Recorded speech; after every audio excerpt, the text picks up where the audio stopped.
Hey everyone, welcome back to Homesteading Off the Grid and another installment of October Nights. 31 tales for the Halloween season. It is October 6th and we're going to read the reading for October 6th, and we're going to give out a special dedication to this story to a man who I just found out about an hour ago, as of this recording, passed away. He finally lost his long battle with cancer. Eddie Van Halen, arguably the greatest guitar player of all time. Eric Clapton's great. Richie Sambora is great. Stevie Ray Vaughan is great. There are many greats. Ace Frehley from Kiss. I love all those guys. But Eddie Van Halen has always been my favorite. And in my mind, Eddie Van Halen will always be the best. Eddie Van Halen inspired me. I do play guitar, but I'm not any good at all. I am nowhere in his class. But I'm an artist in that I write literature. And when you're an artist, whether it's a musician, a writer, a painter, somebody who draws, somebody who creates clothing, so many forms of art, we have a common bond, a common thread, and that is passion. From the time I was a small child, I could feel Eddie Van Halen's passion in his music. He was about 19 years older than me. He was 65 when he died today, just an hour ago as of this recording. Eddie Van Halen inspired me to create my art through his art because his passion was so real. I could feel it every time I listened to it, and his passion made me feel free to follow and pursue my passion, which, different form of art, but he was such an inspiration to me and everybody. So our thoughts, our prayers, our well wishes go out to all the family members and friends of Eddie Van Halen and everybody who enjoyed his music for decades, actually generations. Now, with that said, tonight's story, it's kind of one of the longer stories in the book, and so I don't want to give too much history on the backstory. But what I will tell you is that this is one of the stories that was written and sat around in a desk drawer for a couple of years with the unlikelihood that this book would never be written. And again, I've got to thank our YouTube viewers for coming here, giving me your time to watch these videos. I want to thank those of you among our viewers who have actually spent your hard-earned money to buy these books. Thousands of you monthly since, we kind of reignited my writing career back in May, June, something like that. It's blown my mind. I didn't think this project would ever be completed. It's something I've worked on off and on for the last 7 years. So with that said, roughly 47,000 of you who are subscribed to this channel came to this channel by way of a particular video. Okay, and I'm not going to mention which video. So you will recognize the influence of tonight's story. And with that said, before we begin our story, I will once again read the legal disclaimer. Okay? Here's the deal, guys. You've heard it said, when life gives you lemons, turn it into lemonade. When bad things happen, when bad people enter your life, figure out a way to turn it into something good. I have. Here's a disclaimer. This is a work of fiction. All places, events, and characters appearing in this work are products of the author's imagination. Anyone who feels as if they are being represented by any of the characters, events, or locations in this work is merely suffering from a guilty conscience. Now, story time. Tonight's story for October 6th is called Moving to the Country. But, as you can see, it was originally titled The Sheriff of State Route 601. Some stories are so good, they're deserving of 2 titles, and this is one of them. Enjoy. I've got nothing against subdivisions or the people that live in them. They're just not for me. Neither of them. I'm allowed this view because I lived in a subdivision for nearly 20 years before moving out into the country. It was a beautiful, well-kept community, but it just felt so tightly spaced, and you never seemed to get any privacy. I mean, if you stepped out into the yard to get a break from the family for a few minutes, a little fresh air to clear your mind, you were just as likely to get pounced on by whatever neighbor happened to be outside their house and saw you step outside as you were as one of the kids or the wife if you had just stayed inside. Don't get me wrong. They were good people, my old neighbors. It just dumbfounded me how they never stopped to think that when a man went outside, it might actually be simply to get some air and be left alone, not be pounced on by someone else. Oh, they must think, you say to yourself before stepping out, I'm bored. I think I'll go outside and see which self-important neighbor wants to tell me how important they are down at the office, and how that big old Fortune 500 company couldn't operate without their expertise at whatever boring little spoke in the cog of a job that it is that they do. For the record, I never said that before going outside for some air. By the time the kids were grown and gone, well, off to college, texting home most days asking me to wire more money, I'd gotten to the point where I would rarely go outside because I simply didn't want to get pounced on. It occurred to me, however, that since I had kids relatively early in life, I still had far too much life left in me to become agoraphobic. Honey, I said when I'd arrived at that aha moment, let's sell the house and move out into the country. Okay, she said, because she'd reached the same dang point too. We stayed in the county we lived in since we'd gotten married right out of college, because we love it here. We just moved out about 20 miles out into the county. We'd found a small rancher on 6 acres, and it was mostly cleared fields, so it felt like we were living on a golf course. The closest neighbor was within sight, but still about a quarter mile away. We actually saw him, a 70-ish-year-old man, when we'd gone by the house both times to look at it before putting a contract on it. He had been out in his yard just across our property line and just on the other side of his, gardening. I looked over and saw him staring at us both times we were out there, and I waved, and he waved back just as friendly, and then turned his back to us and kept on gardening. That's a good sign, I said to my wife the first time, and another good sign the second. She agreed. She said something about hoping he was a widower and not to be a mean wench, but because it would mean one less woman around to pounce on her if she took a notion to go outside and stroll through our fields. We've all heard the nightmares about how much of a pain in the butt it can be buying a home, even if you've been through it before. But the transaction went smoothly for us. The house had actually been on the market for a couple of years, and we were able to put down a sizable down payment after quickly selling our old home, because unlike so many of our wonderful neighbors back in the subdivision, we didn't run down to the bank to pull out however much equity we'd built up in our home each year. Whereas our neighbors did so to live a very materialistic lifestyle, we tried to show our children economic responsibility by living one ourselves. With the sale of the old home and what we kept in cash, we could have bought the place outright, but we decided to carry a mortgage on it so as to not be running on fumes financially, so to say, since we did have 2 kids in college and all.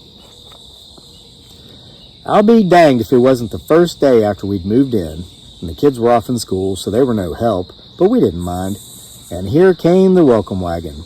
Well, he was alone, but still, the very reason we'd moved out into the country to get away from friendly neighbors seemed to be rearing itself out here too. Don't worry, my wife told me. He's alone, and he's just coming by once, I'm sure. Just be nice and not too personal, and he'll be on his way. It wasn't the 70-ish-year-old man who lived next to us, though. I glanced over his way and saw that he was outside.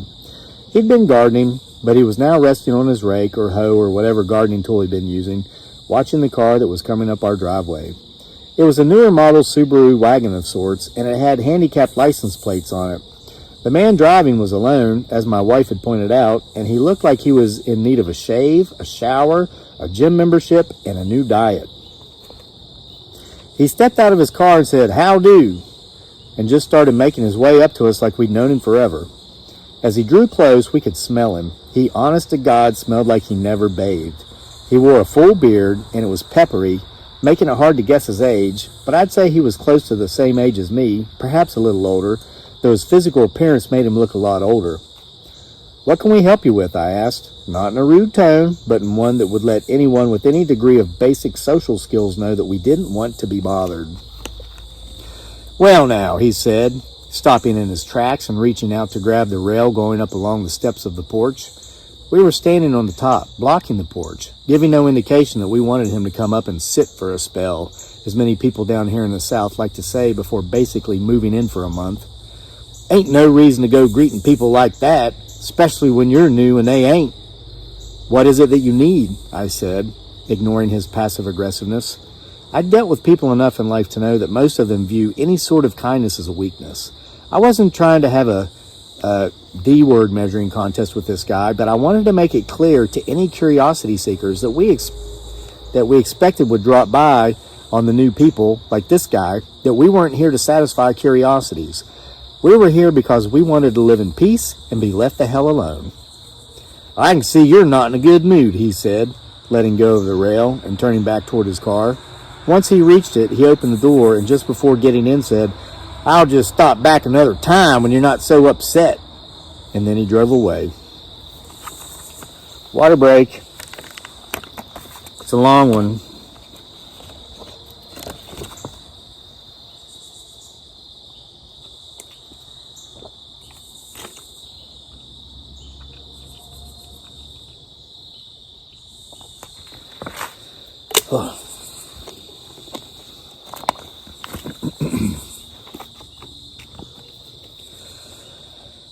About a month passed after we'd moved in, and spring was starting to turn to summer, and we decided to start a garden ourselves. We used to garden way back when we were new in our old subdivision, but gardening was one of our passions we'd given up because we'd gotten sick and tired of going outside, full intentions being to spend an hour in the garden, only to never reach the garden because one or more of our friendly subdivision neighbors would see us out and come and tell us how important they were down at their jobs or whatever. We'd rented a tiller from one of those power tool rental places because we wanted to make sure we were going to stick with gardening before going out and spending $1,000 on something like that, and we were tilling up a nice flat plot of land when we heard a voice behind us say, "That ain't where you're supposed to have your garden." We turned around and we saw the fat, dirty, stinky man who'd driven up on us the day we'd moved in. "The people that lived here before always had their garden over on the other side of the house. Now, they had special soil hauled in for it and everything. You need to stop tearing up this perfectly good patch of grass and get on around the other side of the house and garden." "Who the hell are you?" I said, walking up to him almost right into his face. But after getting within 5 feet of him, I could smell that moldy, old, never-takes-a-bath smell, and I chose not to get any closer. "Boy, you keep on," he said, "and you're going to find out who I am. I'm just trying to help you." "What makes you think anything we're doing is any business of yours?" I asked. He smiled as big as he could. Footsteps. Howls. So far they like it. Hope you do too.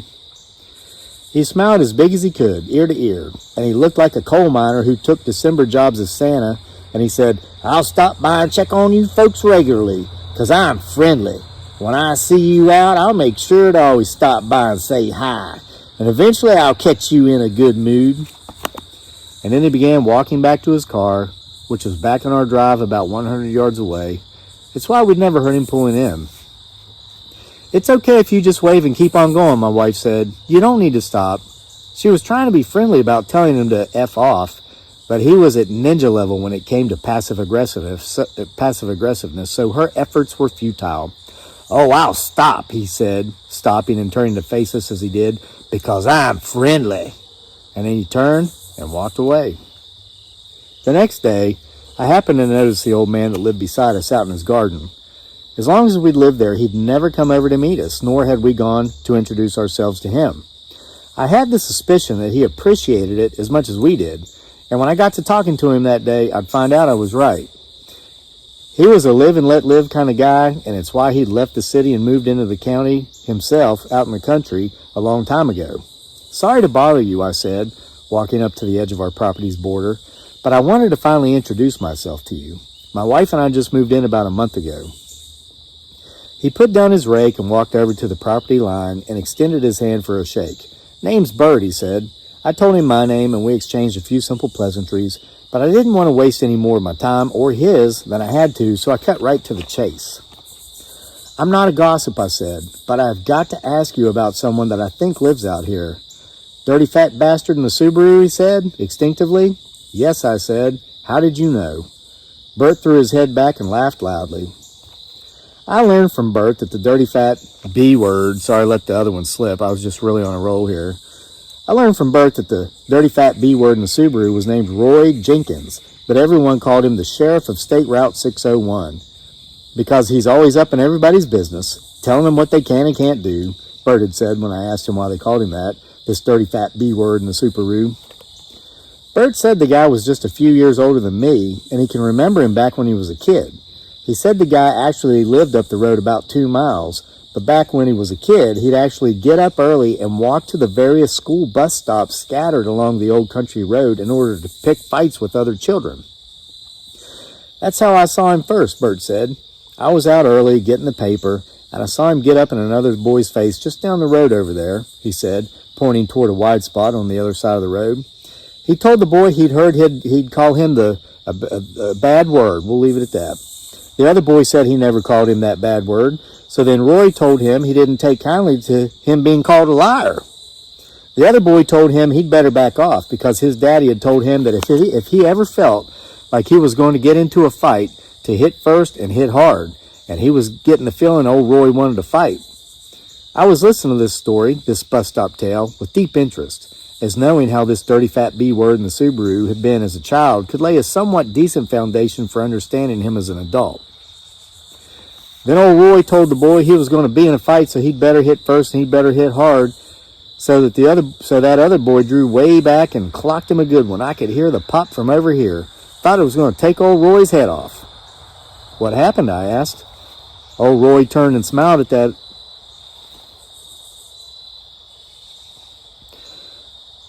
Roy turned and smiled at that other boy, then lit into him like a lightning storm in summertime. That poor boy had to have his jaw wired shut, and he ate through a straw for 3 months after that. Geez, I said, did Roy get expelled? Keep watching. Keep getting my 6. Hell no, Bert said. He's local, and let me tell you, I moved here in 1972, and I'm still considered an outsider. If your great-great-grandparents weren't from here, and everyone between them and you, you're an outsider.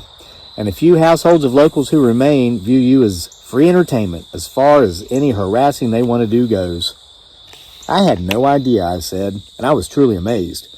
We've lived downtown for a quarter of a century. We met in college and we stuck around after we graduated because we like it so much here. I had no idea people were like that around here. Welcome to country living, Bert said, laughing as he did. So many people leave town to come out here thinking they're going to be left alone. Then they find out about the busybody locals who don't want to let them.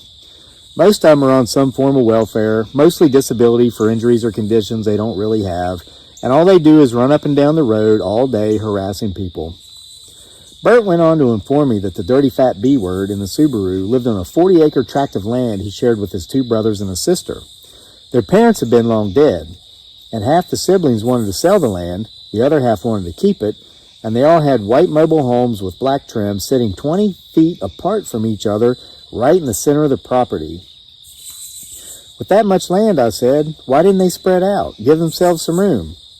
It'd be harder for them to fight all day and all night with each other, Bert said. Oh, they're dysfunctional as heck, always calling the real sheriff on each other, and this is family we're talking about. Bert told me more stories about the harassment this man, this dirty fat B word in the Subaru, this sheriff of State Route 601. That tree knock sounded like it was about 20 feet behind me. Had carried out on others who'd been new to the area in years past. He said there was a couple just up the road who had a dog, a little terrier, that stayed in the house, and every time they'd take it out for a walk or to use the bathroom on their property, which was about 5 acres, the sheriff of State Route 601 would pull up their drive and get out and lecture them about leash laws. Bert said the couple had tried to be polite at first, like my first wife, or like my wife and I had been, but he kept on harassing them until they finally told him to go F himself. What happened after that, I asked. Did he finally leave them alone? Seemed to, Bert said. But that couple's dog went missing 2 days later, and he'd gone missing from inside the house. No way, I said. Yes way, Bert said. Did they call the cops on the guy, I asked. Sure, he said. They didn't do anything. Cops told him to be more polite to the locals. Jesus no Cristo. I translated that word. It's Visayan. You probably know what it means. I said, is it like 1950 around here? Nope, Bert said. Just life out in the country. And everyone out here who's a local is kin to each other to some degree, so be careful. How do you know if they're local, I asked. Well, they look like hoarders, Bert said. They don't bathe much, and if you look around their properties, they're all hoarding something, either hay, firewood, or old vehicles. Already, in my mind's eye, I was seeing some of the houses up and down the road that must have belonged to generational locals. Our area is actually quite affluent and known for it. So when you drive out these old country roads, you'll see these vast, beautiful estates. The owners must literally spend $10,000 a month having their lawns maintained, because we're talking about 20-acre lawns that all look like golf courses, and they all have plenty of shrubbery and ornamental bushes and flowers to trim around. But then, after about every fifth beautiful estate, you'll have an old crappy farm with an old crappy dilapidated house on the front of the property with a bunch of old crappy stuff piled up on the porch and around the side and out back. Heck, it looks like the back portions of the properties, at least as much of them as you can see from the road you pass, are freaking landfills. Why do they live like that, I asked Bert.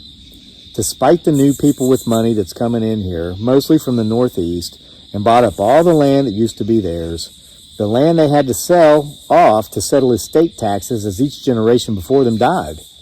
You're kidding me, I said. Like sour grapes? Pretty much, Bert said. The locals in the area were all worth millions on paper, because the real estate values had skyrocketed in the past half century, but they had no cash flow other than what they got in Social Security disability each month for being some sort of disabled, but really not. Bert explained to me how they got on that gravy train. Basically, they all have a cousin who's a cousin of someone's cousin down at the SSI office who has a cousin who knows somebody's cousin who can get their cousin to tell their cousin to approve these people's claims because, well, they're their cousin's cousin. Yes, I'm serious. Anyway, the next day, after learning all of this and much, much more about the sheriff of State Route 601, my wife and I decided to put up a gate down at the end of our driveway. We were almost done digging the last of the 4 post holes we needed to lay the posts for the small fence that would bookend the gate when none other than the sheriff himself drove by. We heard his car slowing to a stop, and I remember thinking, oh no. And then he stopped right there in our drive and got out and began his lecture about how we better had called the utility company before we started digging to make sure we didn't hit any lines. As he was talking, I couldn't help but notice a young black man sitting in the front passenger seat of his Subaru. Who's that? I asked, cutting the sheriff off in mid-sentence, my head nodding toward his companion. Ain't none of your GD business who that boy is, Sheriff said. Then he began his tirade. I'd had enough. As Popeye would say, I had alls I could stands and I couldn't stands no more, so I told him to go F himself. Really, he said, and he said it with a smile. I remembered the fight story Bert had told me, and I immediately began thinking my mouth might have just signed my death warrant. The dirty fat B-word didn't look like he could fight his way out of a paper bag these days, the crappy shape he was in, but when it came to pure down-and-out meanness, I'm sure he could fight his way through a rattlesnake den. After smiling at me, sinister-like, he got back in his car and he drove away. That night, while lying in bed, talking to my wife about how it was going to be a hot summer because we were already using the air conditioning went off, and the light we kept on in the hall went out, and the next day we'd find the main line going to our electrical box on the side of the house cut in two. You know who did it, don't you? It was Bert. He'd walked up behind me while I was checking the electrical box on the side of the house the next morning. Yep, I said. And you know calling the laws of no use, he said. Yep, I said. I turned and asked, my voice sounding pitiful, what in the hell do I do? Bert looked at the ground and huffed through his nose. Ignore him, he said. It's the only way. He'll continue to harass you relentlessly, even if you completely ignore him and don't even acknowledge him for probably 2 or 3 years. But in time, someone else will be the new guy out here on State Route 601, and the good sheriff will move on. Just as I was internalizing Bert's advice, which I could see as being, sadly, the only way I could deal with this passive-aggressive a-hole, I remembered the young man I'd seen in the dirty fat B-word Subaru with him the day before. I asked Bert about it. God knows who that was, Bert said, rolling his eyes. What do you mean, that one? I said, or God knows who that one was, Bert said, rolling his eyes. What do you mean, that one? I asked, completely lost. The sheriff and his brothers raise chickens, Bert said. Their other brother and their sister take care of selling the eggs. They make sure not to claim any of the income, not just because they don't want to pay taxes, but because they don't want to lose their disability. You know, that whole too injured to work thing doesn't go over so well when you're working. Yeah, I said, following along. Well, they go down into town and get young men a lot of times, mostly black men, and bring them out when it's time to clean the hen houses. God, Bert said, looking down as if in thought. They probably have 5,000 chickens up there on the back part of their property. Really, I said, finally understanding a little more about why the sheriff of State Route 601 was so stinky and dirty. Did they go get kids from the university? Students interested in earning some drinking money? No, Bert said. He gets them from the bus stop. Where? The Greyhound station, down on West Main. He gets transients. Young men on their way to nowhere, just coming from nowhere else. How often, I asked. Not sure, Bert said. I see him with a couple a year, but it could be more regularly than that. Like everyone else out here, I've learned to look the other way if I even think he's coming. No one out here even goes by their place to visit him or his siblings, who, frankly, are as effed up as he is. They just leave everyone alone, is the only way they're different. And there's a lot of people you'll actually see run around to the back side of their houses out here if they see his car coming up the road. Bert stopped, and I could tell he was thinking of something else. Perhaps another story of the sheriff of State Route 601 harassing someone else, a story worth sharing. So I didn't rush Bert or his thoughts. You know, he said, when he finally spoke again,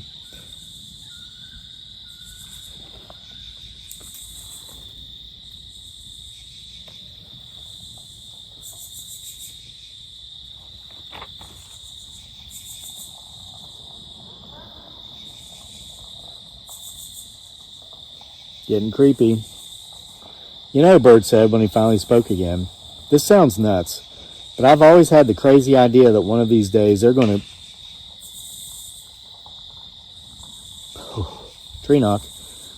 I've always had the crazy idea that one of these days they're going to be up there digging up scores of bodies.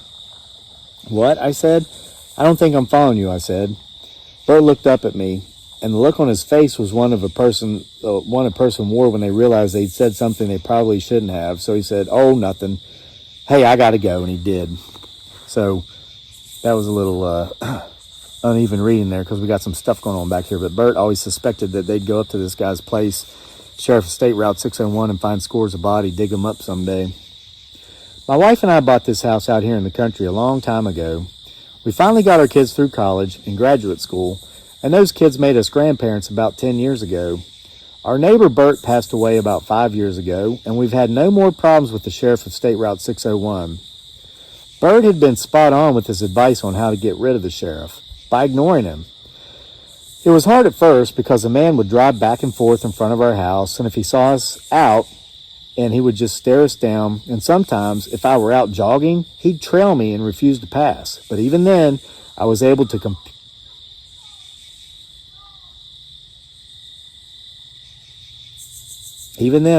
completely ignore him.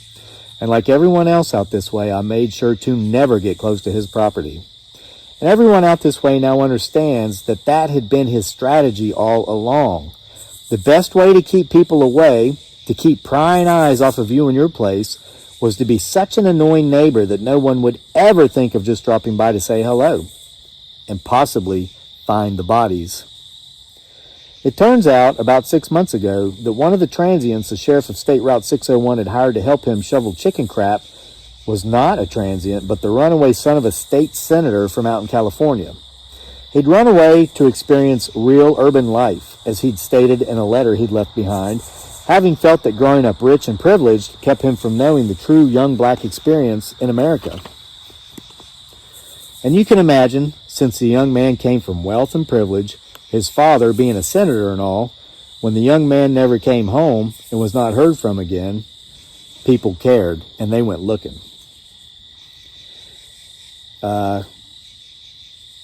They found 42 skeletons scattered across the 40 acres that belong to the sheriff and his siblings so far, and they're not done digging yet, not even close. And the dangest thing of it all is that some of the skeletons they found belong to people who went missing back in the mid-1960s. Apparently, the sheriff and his siblings were just carrying on a family tradition.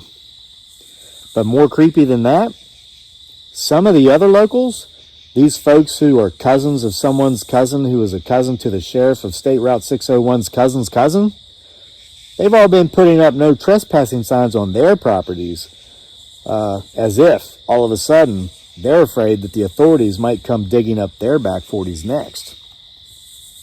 My wife and I found a cute little Cape Cod in a nice little subdivision right in the center of town, and we've ratified the contract on it. If all goes well, we close next Friday, and we'll be moving over the following weekend, just in time for Halloween. I guess we'll miss our space, but it'll be nice having trick-or-treaters again, and we'll feel much safer, as we probably won't view all those annoying subdivision neighbors as quite so annoying anymore. The end.